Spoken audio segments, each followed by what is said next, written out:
আসসালামু আলাইকুম এভরিওয়ান, কেমন আছেন আপনারা সবাই? আশা করছি আপনারা সবাই ভালো আছেন, সুস্থ আছেন। আমি আলহামদুলিল্লাহ ভালো আছি। আজকে আপনাদের একটি হাঁসের মাংস রেসিপি নিয়ে চলে এসেছি। যারা হাঁসের মাংস খেতে ভালোবাসেন কিন্তু খুব ভালো করে রান্না করার পরও গন্ধ থেকে যায়, খেতে পারেন না, তারা আজকে আমার এই রেসিপিটা ট্রাই করতে পারেন। এবং উপকরণগুলো যেমনভাবে ব্যবহার করেছি ঠিক তেমনভাবেই আপনারা ব্যবহার করলে আপনাদের হাঁসের মাংস কোনো রকমভাবে গন্ধ থাকবে না এবং যারা খাবে তারা আপনার প্রশংসা করবেন ইনশাআল্লাহ। দেখতে পেলেন হাঁস দুটো আমাদের বাড়িতে জবাই হয়েছিল, ওটা আমাকে হেল্প করেছিল কাকা শ্বশুর, উনি ভালো করে আমাকে ক্লিন করে দিয়েছে। তারপর আমি বাকি কাজগুলো খুব সুন্দর করে ক্লিন করে নিয়েছি। এরপরে হাঁসের মাংস রান্না করার জন্য আমি নিয়ে ফেলেছি এখানে 3টে কাঁচা পেঁয়াজ, তার সাথে লঙ্কা, ধনিয়া আর জিরে। এই গোটা মশলাগুলো যেটা ধনিয়া, জিরে, কাঁচা পেঁয়াজ আর আপনাদের শুকনো লঙ্কা পেস্ট করে দেন, তাহলে হাঁসের মাংসের মধ্যে কিন্তু অনেক সুন্দর একটা ফ্লেভার আসবে। যে গ্রেভিটাও অনেক টেস্টফুল হবে, অনেক মজাদার হবে। আর এখানে দেখতে পাচ্ছেন আমি গোটা মশলাগুলোকে সুন্দর করে আমি কিন্তু পেস্ট করে নেওয়ার জন্য এখানে একটা ব্লেন্ডারে দিয়ে নিচ্ছি।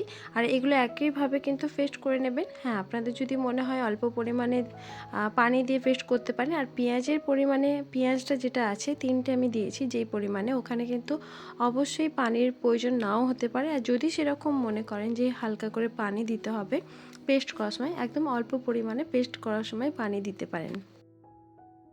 চলুন এবার মশলাটা সুন্দর করে পেস্ট করা হয়ে গেছে। দেখতে পাচ্ছেন আমি অল্প পরিমাণে দিয়েছিলাম, একদম নামমাত্র। আমার কিন্তু বেশি পরিমাণে পানি দেওয়া লাগে না, যেহেতু আমার পেঁয়াজটা ছিল, পেঁয়াজ থেকে পানি বার হওয়ার কারণে একদম নামমাত্রই আমি দিয়েছি, খুব বেশি লাগে না। এই যে একদম স্মুথ পেস্টটা হয়ে গেছে। আর এখানে নিয়ে নিয়েছি হাঁসের মাংস। তো 2টা হাঁস ছিল, 2টা হাঁস জবাই করা হয়েছিল, তো 2টা হাঁসের মাংস নিয়ে নিয়েছি। এর মধ্যে কিন্তু সুন্দর করে ওই পেস্টগুলোকে আমি মাখিয়ে নেব। এখানে শুধু পেস্টটার জন্য না, এর মধ্যে আদা রসুন লাগবে। তো আদা রসুন পেস্ট করা আমার ফ্রিজে রাখা ছিল, সেই জন্য আমি এসেই পেস্ট করা আপনাদের সাথে শেয়ার করলাম না। যেহেতু আমার করা আছে, আপনাদের যদি করা থাকে আপনারাও দিতে পারেন, আর না হলে আপনারা নতুন করে করতে পারেন।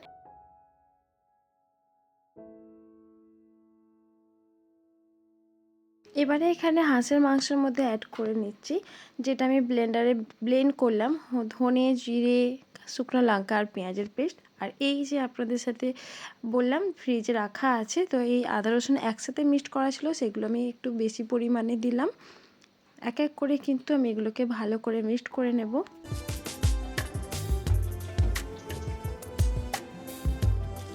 সব রকম পেস্ট আমি অ্যাড করে দিলাম। এরপরে অ্যাড করে দেব এর মধ্যে লবণ। তবে আপনারা চেষ্টা করবেন লবণের পরিমাণটা অ্যাডজাস্ট করেই দেবেন, কারণ খুব বেশি না হয় খুব কম না হয়, পরিমাণ লাগবে সেই পরিমাণই দেবেন, কম দেবেন না। তাহলে ভালোভাবে কিন্তু মাংসের মধ্যে নুনের পরিমাণটা, স্বাদটাও ভালো হবে আর নুনের পরিমাণটা মাংসে অ্যাডজাস্ট হয়ে যাবে।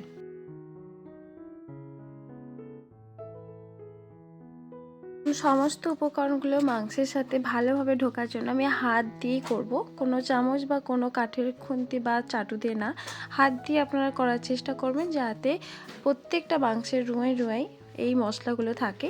তবে হ্যাঁ, আমি এখানে অফ ক্যামেরার মধ্যে আমি অল্প পরিমাণে আমি জিরে গুঁড়ো, অল্প পরিমাণে হলুদ, আর আমি লঙ্কাটা স্কিপ করেছি যেহেতু আমি শুকনো লঙ্কা দিয়েছি।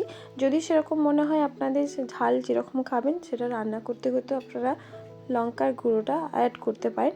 আর তবে এর মধ্যে আপনাদেরকে খুব ভালোভাবে কিন্তু হাত দিয়ে মিক্সড করতে হবে যাতে প্রত্যেকটা মাংসের রুঁয়ে এই মশলাটা বা পেস্ট করাটা একদম ঢুকে যায়। আর ম্যাগনেটটাও ভালো যত হবে তত কিন্তু মাংসের স্বাদটাও অনেক সুন্দর আসবে। আমি খুব ভালো করে হাত দিয়ে ম্যারিনেশন করে নিয়েছি। তবে এর মধ্যে আমি অল্প পরিমাণে সরিষার তেল, কাঁচা সরিষার তেল দিয়েছিলাম। আর কাঁচা সরিষার তেল এইভাবে ম্যাগনেট করে রেখে দিলে পারে এর মধ্যে কিন্তু যে ব্যাড স্মেলটা থাকে, যেটা হাঁসের মধ্যে থাকে আমরা সবাই জানি, সেটা কিন্তু একদমই আসবে না। মিনিমাম আপনাদেরকে 1 ঘন্টা, আমি আবারও বলছি মিনিমাম 1 ঘন্টা আপনাদের রাখতে হবে। আর যদি বেশি তো পরিমাণে রাখেন তাহলে তো আরোই ভালো। আমার এটা প্রায় 2 ঘন্টার মতো ম্যারিনেট করেছিলাম, যেটা আমি ব্যস্ততার কারণে অন্য কোনো কাজ সারতে গিয়ে একটু লেট হয়েছিল। এবারে চলুন রান্না করে নিই। কড়াইয়ের মধ্যে দিয়ে দেবো ফোড়নের জন্য দিয়ে নিচ্ছি এখানে গরম মশলা, লং, তেজপাতা। আপনারা চাইলে এখানে জিরে গুঁড়ো দিতে পারেন, সরি জিরে, যেটা গোটা জিরে থাকতে পারে, এটা দিয়েও আপনারা ফোড়ন দিতে পারেন।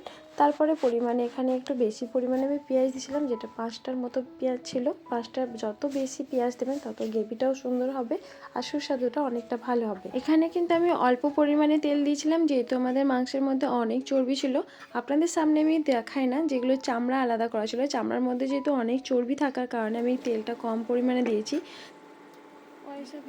পেঁয়াজটা অল্প পরিমাণে ফ্রাই হয়ে যাওয়ার পর আমি এর মধ্যে অ্যাড করে দিলাম টমেটো। তবে আপনারা চাইলে এই টমেটোকে ছোট ছোট করে কেটে ব্লেন্ডারে ব্লেন্ড করে দিতে পারেন। আমি এখানে করলাম না, যেহেতু আমার হাতে একটু কাজ ছিল, আমি গোটা গোটাই দিয়ে নিলাম এর মধ্যে। তবে অল্প পরিমাণে নুন দিয়ে ঢাকা দিয়ে করলে এটাও কিন্তু সুন্দরভাবে নরম হয়ে যায়।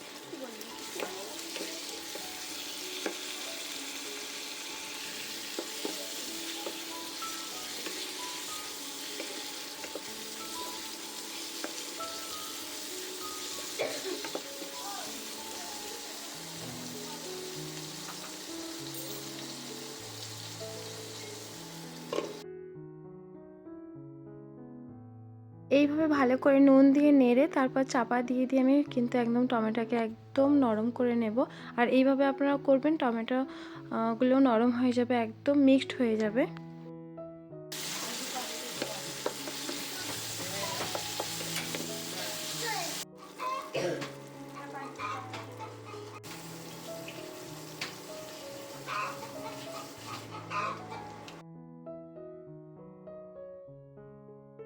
এবারে ওর মধ্যে দিয়ে নেব ম্যাগনেট করা যে আমার মাংসগুলো ছিল, সেগুলো অ্যাড করে দিলাম এক এক করে। এগুলো কিন্তু আমি এর মধ্যে আপনাদের কাছে সব প্রসেসটাই দেখাবো। আমি একটুকু না পানি দিয়ে কীভাবে রান্নাটা করেছি, আমি চাপা দিয়ে একদম ধিমি আঁচে করেছি, যেটার ফলে এখান থেকে মাংস থেকে অনেক পানি বার হয়েছে, আর ওই পানিতেই আমি সেদ্ধ করেছি, যার ফলে স্বাদটা অনেক সুন্দরভাবে এসেছে। তবে হাই ফ্লেমে, যখন প্রথমটা যেহেতু ছিল হাই ফ্লেমে দিয়েছিলাম যাতে পরিমাণে একটু আগুন পেয়ে যায়, তারপরে কিন্তু আমি কম মানে আঁচে দিয়েছিলাম, যার ফলে কিন্তু পানিগুলো খুব বেরিয়ে যায় আর তার সাথে সিদ্ধ হতে কিন্তু অনেক সুবিধা হয়।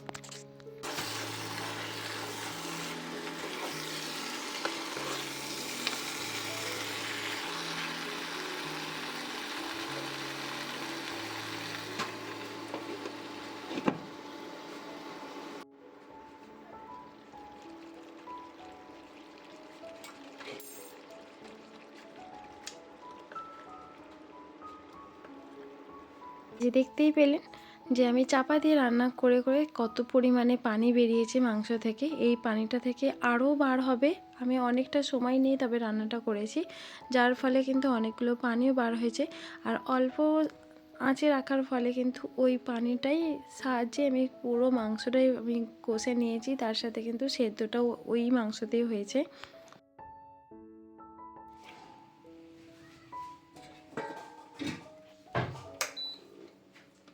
এটা সম্পূর্ণ আমি একটুকু এর মধ্যে কিন্তু এক বিন্দু পানি দিই না, সম্পূর্ণ এ থেকে যেটা পানি বেরিয়েছে সেই চাপা দিয়ে আমি অনেকক্ষণ ধরে, প্রায় 1 ঘন্টা ধরে রান্না করেছি, সেই পানিতেই কিন্তু এটা রান্নাটা হয়েছে। ঠিক আছে, ওই পানিতেই আমি রান্নাটা করেছি।